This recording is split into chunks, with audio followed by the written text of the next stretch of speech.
ta vẫn chầm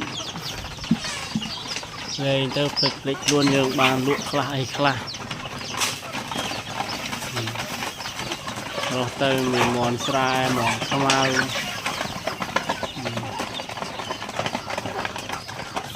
lên nhưng mà xin chẳng theo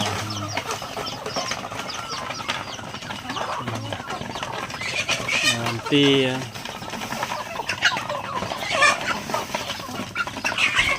đó là có năng ở đây bị càng em như là bài chấm này rồi mà ăn xì tia xì sầu đâu mà nó sầu mà màu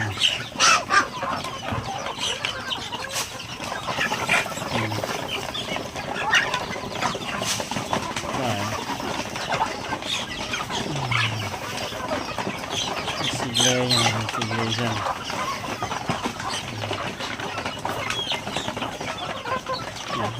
hơi nhà này là lịch luôn như lụa đài